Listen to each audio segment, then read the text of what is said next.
الحمد لله رب العالمين والصلاة والسلام على رسوله الكريم أما بعد فأعوذ بالله من الشيطان الرجيم بسم الله الرحمن الرحيم أحسب الناس أن يتركوا أن يقولوا آمنا وهم لا يفتنون ولقد فتنا الذين من قبلهم فليعلمن الله الذين صدقوا وَلَيَعْلَمَنَّ الْكَاذِبِينَ۔ اللہ تبارک و تعالیٰ نے بہت سے انبیاء نبیوں کو دنیا میں بھیجا۔ حضرت نوح علیہ السلام کے بعد، صالح علیہ السلام وغیرہ نبیوں کے بعد جن کا زمانہ آیا وہ ابراہیم علیہ السلام کا زمانہ ہے، اور جتنے انبیاء جتنے نبی حضرت ابراہیم کے بعد آئے وہ تمام نبی حضرت ابراہیمی علیہ السلام کی اولادوں میں، نسل میں۔ ایک طرف اسماعیل علیہ السلام جو بیٹے ہیں ان میں اللہ کے رسول صلی اللہ علیہ وسلم پیدا ہوئے، اور دوسری طرف فلسطین کے علاقے میں، شام سیریا کے علاقے میں اسحاق علیہ السلام جو حضرت ابراہیم کے بیٹے ہیں، ان سے 3500 انبیاء اور نبی پیدا ہوئے۔ اسی وجہ سے حضرت ابراہیم علیہ السلام ابو الانبیاء، نبیوں کا والد کہا گیا، کیونکہ تمام نبیوں کے والد تھے۔ اپنے بعد جتنے بھی انبیاء پیدا ہوئے ان کے بعد وہ سب انہی کی نسل سے۔ اور آزمائش کے لحاظ سے یہ انعام کیوں ملا؟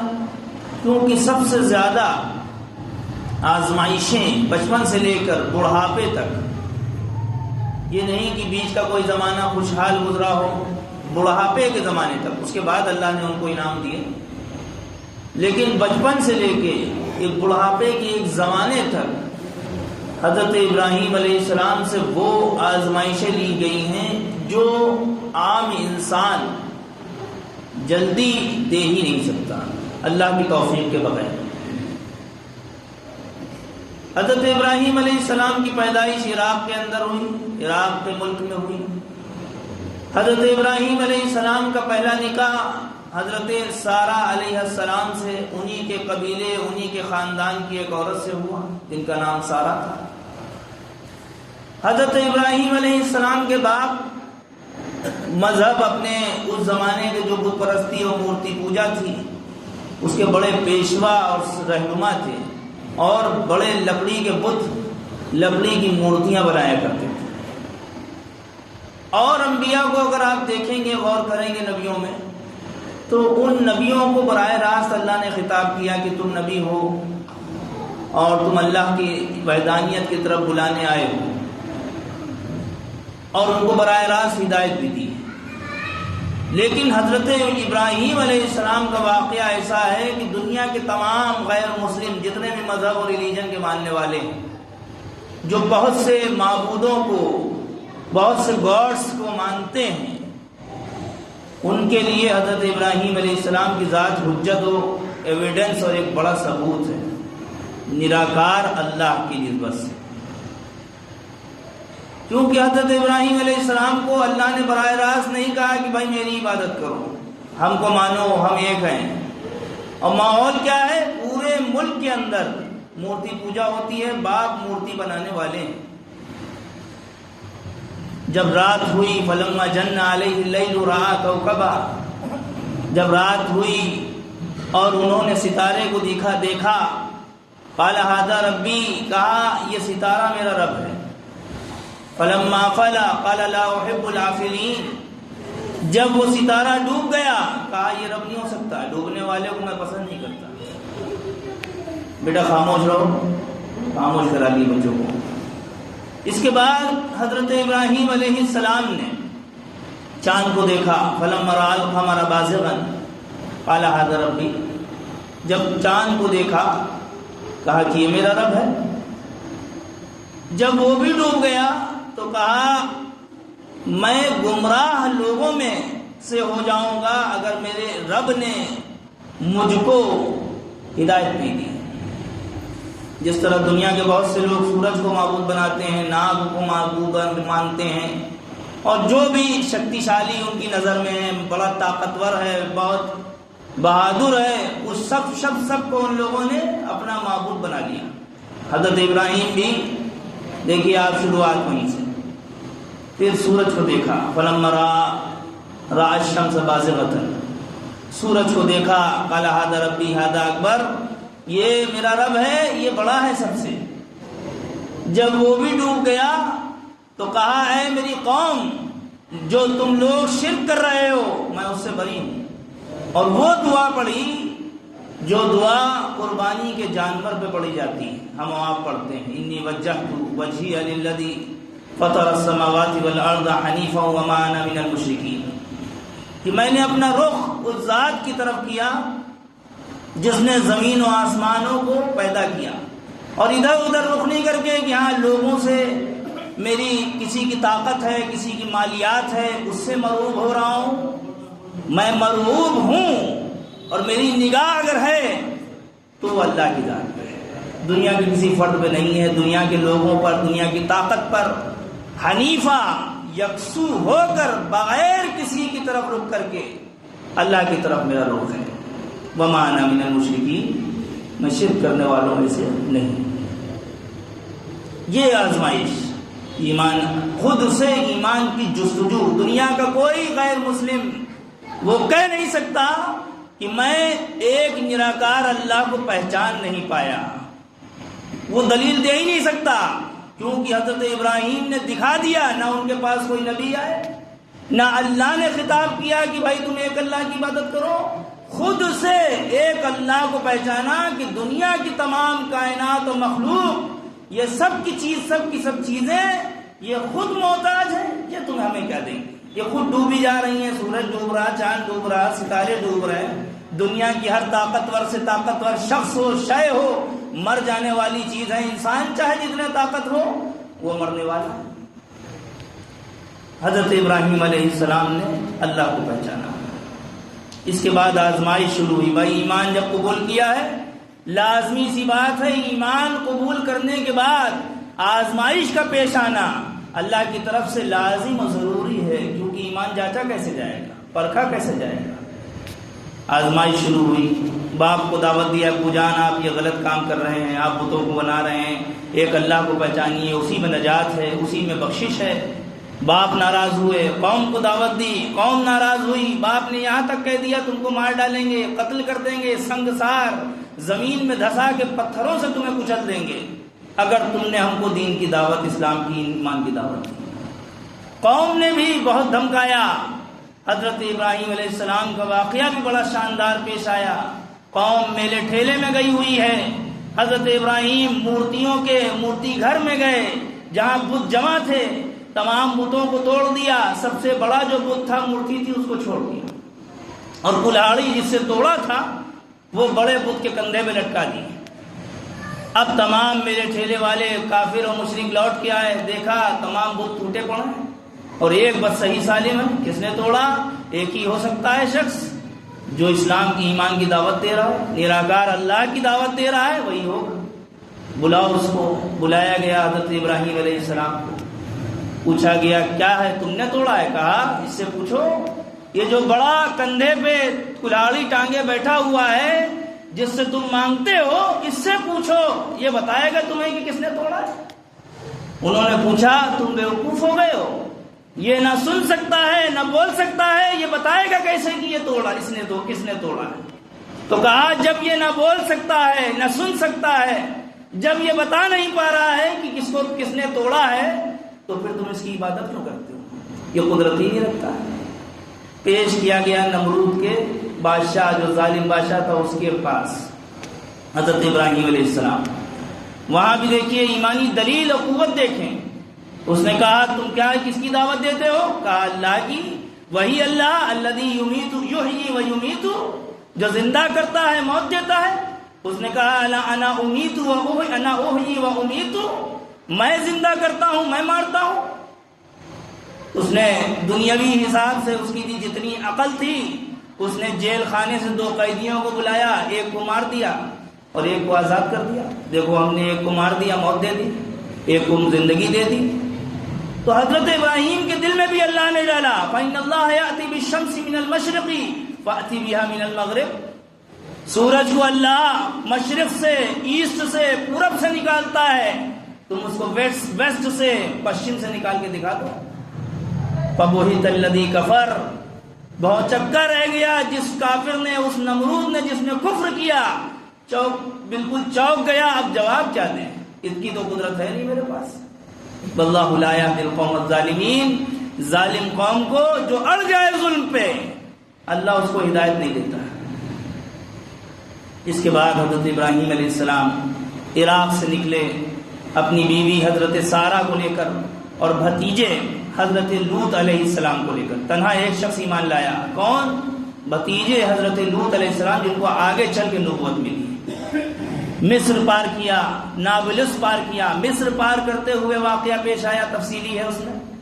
مصر کے بادشاہ نے اپنی بیٹی کو حضرت سارہ کی خدمت میں دے دیا۔ حضرت سارہ کے بطن سے، پیٹ سے ابھی کوئی بچہ ہوا نہیں، حضرت اسحاق پیدا نہیں ہوئے۔ حضرت سارہ نے دوسرا نکاح کرا دیا حضرت ہاجرہ سے حضرت ابراہیم علیہ السلام۔ دونوں بیویوں کو لے کے فلسطین کے علاقے میں آ کر رکے۔ اب فلسطین کے علاقے میں اللہ نے اولاد کی توفیق عطا فرمائی۔ 86 سال کی عمر ہو چکی ہے تقریباً، بڑھاپے کی عمر ہے۔ اس زمانے میں اللہ نے حضرت اسماعیل علیہ السلام کی پیدائش سے نوازا، اور ابھی آزمائش ختم نہیں ہوئی ہے، شروعات ہوئی ہے نیچے سے، اور ابھی تک آزمائشیں ختم نہیں ہوئی ہیں۔ اسی لیے ان کو ابو الانبیاء، نبیوں کا باپ کا لقب دیا، اور اللہ نے حضور اکرم صلی اللہ علیہ وسلم کا جد امجد بنایا، یوسف علیہ السلام کا پردادا بنایا، یعقوب علیہ السلام کا دادا بنایا، اسحاق علیہ السلام کا باپ بنایا، اسماعیل علیہ السلام کا باپ بنایا، اس لیے نعمت دی۔ اس کے بعد اللہ نے حکم دیا کہ اب یہاں سے بھی ہجرت کرو، صرف 2 لوگوں کو لے کے، ایک ہاجرہ کو اور ان کے بیٹے اسماعیل کو۔ ابھی آئے ہیں، تھوڑا زمانہ گزرا ہے، سکون پذیر معاملہ ہوا ہے، پھر سے چلو۔ جبرائیل کو ساتھ میں لگایا، چلو پیچھے، بتاتے جاؤ ان کو راستہ۔ سائے کی جگہ آتی، جبرائیل کہتے ٹھہر جائیے۔ ابراہیم علیہ السلام سوچتے کہ لگتا ہے یہیں ٹھہرنا ہے، ٹھہر جائیے، چلتے رہو چلتے رہو۔ فلسطین سے بڑے کئی ملک پار کرنے کے بعد حضرت ابراہیم مکے کی سرزمین کعبۃ اللہ کے پاس آ کے ٹھہرے، وہاں ٹھہرایا گیا۔ اور اس زمانے میں کوئی آبادی نہیں، بالکل بیابان علاقہ۔ کعبۃ اللہ کی جگہ پہ صرف ایک ٹیلہ موجود تھا جو اس کی پہچان تھی، اس کو پہچانوانا تھا۔ اللہ تعالیٰ نے ابراہیم علیہ السلام کو پہچانوانا تھا کہ دیکھو یہی ہے کعبہ، یہاں بنانا ہے تمہیں۔ حضرت ابراہیم علیہ السلام بیابان علاقے میں، لیکن جب شوہر ایمان کامل رکھتا ہوگا تو گھر میں بھی وہ ایمان کامل کی محنت کرے گا، بیوی بھی پھر اس کو ویسے ہی ولیاں ملے گی، شیطانوں کو شیطانیت والی بیویاں ملیں گی، لازمی سی بات ہے۔ اور رحمانیت رکھنے والے، اللہ والی ولایت رکھنے والوں کو ولایت والی انشاءاللہ بیویاں ملیں گی۔ لہذا حضرت ابراہیم علیہ السلام وہاں سے چلے، اللہ نے حکم دیا اب یہاں سے لوٹ کے پھر فلسطین چلو، لیکن یہاں پہ 2 لوگوں کو چھوڑ دو، ہاجرہ کو اور اسماعیل کو، تم کو بیابان علاقے میں چھوڑ کے جانا ہے۔ حضرت ابراہیم علیہ السلام نکل رہے ہیں، بیوی پوچھ رہی ہیں، چند کھجوریں ہیں، مشکیزے میں تھوڑا سا پانی ہے، ریتیلا علاقہ ہے، نہ کھانے کی جگہ ہے نہ پانی کی جگہ، کچھ ہے ہی نہیں۔ ہم آپ ہوتے نعوذ باللہ، اللہ سے ناشکری کر جاتے کہ اللہ کیا اسی لیے پیدا کیا تھا، ایسے ہی بیابان جگہ ڈالنے کے لیے پیدا کیا؟ اور شکر ناشکری، تھوڑا سا رزق کو کم ہو جائے کسی کا، تھوڑی سی آزمائش آ جائے، فاقے تو آتے ہی نہیں کسی کو۔ اس زمانے میں فاقے کے زمانے ختم ہو گئے، اس زمانے میں شاذ و نادر کسی کے گھر میں فاقہ ملے گا، لیکن ذرا سا رزق میں کوئی کمی آ جائے، فیسلٹی میں کمی آ جائے، کمفرٹ میں کمی آ جائے، شکوہ اس کے منہ سے نکلنے لگتا ہے کہ اللہ تم کو ہم ہی ملے تھے آپ کو۔ لیکن حضرت ابراہیم علیہ السلام بیابان علاقہ، حضرت ابراہیم علیہ السلام جا رہے ہیں، بیوی ولیاں ہیں، اللہ کی ولی ہیں، پوچھ رہی ہیں کیا میرے رب کا حکم ہے؟ جواب نہیں دیا، 2-3 بار پوچھا، کہا نام۔ اب جواب بھی ایمانی دیکھیں، اذن لا یضیعنا، اللہ اب ہم کو ضائع نہیں کرے گا. کیوں؟ اللہ نے ٹھہرایا ہے ہم کو. جب اللہ نے ہاجرہ کو اسماعیل کو ٹھہرایا ہے تو اللہ کا وعدہ ہے زندہ رکھنے کا، قدرت دینے کا اللہ کا حکم ہے، تو پھر دنیا کی کوئی چیز ہمیں ضائع نہیں کر سکتی، برباد نہیں کر سکتی. اذن لا یؤتینا. حضرت ابراہیم لوٹ آئے، واقعہ ہے پورا تفصیلی. پیاس لگی حضرت اسماعیل علیہ السلام کو. حضرت ہاجرہ صفا پہ مروہ پہ چکر لگا رہی ہیں. اس کے بعد حضرت ابراہیم نمودار ہوئے. ایک مثل مشہور ہے لوگوں کے یہاں کہ حضرت اسماعیل نے ایڑیاں رگڑی تب پانی نکلا. یہ غلط مثال ہے، بلکہ روایتوں میں ملتا ہے کہ جبرائیل نمودار ہوئے، انہوں نے اپنے پیر کو زمین پہ مارا، تب وہ کنواں آیا جس کو ہم زمزم کا کنواں کہتے ہیں. پانی نکلنا شروع ہوا. حضرت ہاجرہ نے کہا زمزم ٹھہر جا. زمزم کے معنی ٹھہر جا. روایتوں میں ملتا ہے کہ اگر وہ زمزم ٹھہر جا نہیں کہتی، ایک بڑی نہر اس علاقے میں قائم ہو چکی ہوتی جو آج کنویں کی صرف شکل میں ہے، اور اللہ تعالیٰ اسے پانی پلا رہا. لیکن ایک اور بات، اس بیچ میں ایک بات اور رہ گئی. ابراہیم علیہ السلام کی دعا. ہم آپ ہوتے تو یہ کہتے کہ اللہ ان کو رزق دیجئے گا، کھلائیے پلائیے گا. سب سے پہلی دعا یہی ہوتی ہے. ہم آپ ہوتے سب سے پہلے یہی دعا ہوتی ہے، اللہ ان کو پریشان نہ کروائیے گا، آزمائش نہ دیجیے گا، عافیت سے دیجیے گا. سب سے پہلی دعا حضرت ابراہیم نے دعا کی، ربنا انی اسکنت من ذریتی بواد غیر ذی زرع عند بیتک المحرم. کہ اے ہمارے رب، میں نے اپنی نسل کو تیرے گھر کے پاس، محترم گھر کے پاس بے آب و گیا جگہ میں ٹھہرایا ہے. اس جگہ پر بھی ربنا لیقیموا الصلاۃ، اے اللہ ان کو ایسا بنائیے گا کہ وہ نماز کو قائم کرتے رہیں. ہماری دعا کیا ہوتی؟ کھانے پینے کی ہوتی. نبی کی دعا دیکھیں، نماز کو قائم کرنے کی. ہمارے گھروں کو دیکھیں، لڑکا بالغ ہو چکا ہے، اسکول ٹائم میں اس کو اٹھایا جائے گا، پڑھنے کے ٹائم میں، دنیاوی پروفیشن سسٹم ٹائم میں اٹھایا جائے گا. فجر کی نماز میں اس کو نہیں اٹھایا جائے گا، بلکہ خود ہی اٹھنا دشوار ہے، اس کو کیا اٹھائیں گے؟ جب آدمی کا خود اٹھنا دشوار ہے تو بچے کی کیا فکر کرے گا جو بالغ ہو چکا ہے؟ اسکول ٹائم کی اتنی فکر ہے کہ آدمی نیکر اور نائٹ سوٹ پہنے ہوئے بچوں کو چھوڑتا ہوا نظر آ رہا ہوگا. تو لیکن نبی کی ذات دیکھیں، ربنا لیقیموا الصلاۃ، اے اللہ ان کو نماز کو قائم کرنے والا بنائیے گا. وَاجْعَلْ أَفْئِدَةً مِّنَ النَّاسِ تَهْوِي إِلَيْهِمْ، دنیا کے تمام لوگوں کے دل، دیکھیے بالکل بے آب ہو گیا. اس علاقے کے بارے میں کہا، دنیا کے تمام لوگوں کے دلوں کو اے اللہ ان کی طرف مائل فرمائیے گا. اور آپ دیکھ لیں قیامت تک کے مسلمانوں کے دل اب کعبۃ اللہ کی طرف مائل رہیں گے. تمام دنیا کے تمام مسلمانوں کے دل، اس کے بعد بنو جرہم کا قبیلہ آباد ہوا، وہ تفصیل ہے پوری. تمام لوگوں کے دل قیامت تک کعبۃ اللہ سے وابستہ رہیں گے، جڑے رہیں گے اور اسی کی طرف مائل رہیں گے. اور آگے فرمایا وَارْزُقْهُم مِّنَ الثَّمَرَاتِ، اور ان کو پھلوں میں سے بھی اللہ تعالیٰ رزق عطا فرمائیے. یہ تیسری دعا بعد میں کی ہے، جبکہ پہلی کرتے ہم آپ ہوتے. اور آپ دیکھ لیں دنیا کا کون سا پھل نہیں ہے، کون سی نعمت نہیں ہے جو کعبۃ اللہ کے پاس موجود نہ ہو، جو مکے کی سرزمین میں موجود نہ ہو. لعلہم یشکرون، اس لیے دیجئے گا یہ پھل تاکہ وہ شکر گزاری کر سکیں، اللہ تیرا شکر ادا کر سکیں. لوٹ آیا. اس کے بعد تمام 16 سال کی عمر ہے تقریباً حضرت اسماعیل کی. حضرت ابراہیم علیہ السلام کی عمر تقریباً 100 سال کی ہو چکی ہے. اس سے تھوڑا سا پہلے، اور اسماعیل علیہ السلام کی بھی تھوڑا حصہ پہلے جو چلنے پھرنے اور بولنے کے قابل ہو گئے ہیں. پھر وہ جو قربانی کا جو موقع ہے ذبح کرنے کا، اس کی آزمائش دی گئی، وہ تفصیل انشاءاللہ بیان کی جائے گی. وہاں سے چلے جائیں. اللہ کی طرف سے اعلان کیا ہو رہا ہے؟ وَإِذِ ابْتَلَىٰ إِبْرَاهِيمَ رَبُّهُ بِكَلِمَاتٍ فَأَتَمَّهُنَّ. اس زمانے کو یاد کرو جب ابراہیم کو ان کے رب نے کئی امتحانات سے، کئی آزمائشوں سے آزمایا. فَأَتَمَّهُنَّ، ان آزمائشوں میں وہ کامیاب ہوئے، مکمل حق ادا کر دیا اس کا. ان آزمائشوں میں صابر و شاکر رہے، صبر و شکر کرنے والے رہے. قال انی جاعلک للناس اماما، اللہ کی طرف سے انعام ملا میں انی جاعلک للناس اماما، میں تم کو لوگوں کا امام اور رہبر بناؤں گا۔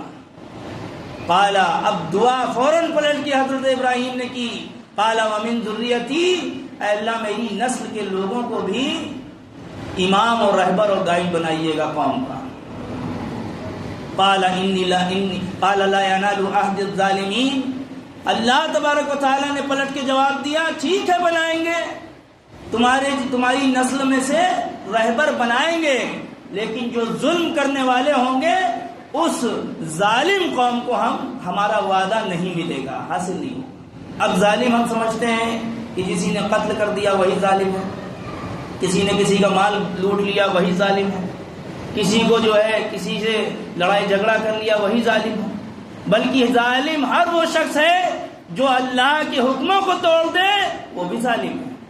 جو رسول اللہ صلی اللہ علیہ وسلم کی سنتوں کو اس گھنگھور تمام قسم کی غلاظت بھری جو ماحول ہے اس ماحول میں اس میں ملوث ہو کر اللہ کے رسول کی تہذیب و طریقے کو چھوڑ دے، وہ بھی ظالم ہے، اس سے اللہ کا وعدہ نہیں ہوگا، اللہ کا وعدہ اس سے نہیں۔ اس لیے اللہ تعالیٰ ہر مومن کو آزمائے گا۔ ابراہیم علیہ السلام کی حیثیت کے مطابق جو آزمائش تھی اللہ نے ان کو آزمایا، اسی طرح ہر مومن کو احسب الناس ان یترکوا ان یقولوا آمنا وهم لا یفتنون، لوگ یہ سوچ رہے ہیں کہ وہ ایمان لے آئے، انہوں نے کہا کہ ہم ایمان لے آئے اور ان کو آزمایا نہیں جائے گا۔ وَلَقَدْ فَتَنَّا الَّذِينَ مِن قَبْلِهِمْ، ہم نے ان سے پہلے کے لوگوں کو بھی آزمایا ہے۔ فَلَيَعْلَمَنَّ اللَّهُ الَّذِينَ صَدَقُوا، اللہ ان قریب جان لے گا، جانے گا نہیں بلکہ دیکھ لے گا کہ کون تم میں سے سچا ہے، وَلَيَعْلَمَنَّ الْكَاذِبِينَ، اور کون جھوٹا ہے۔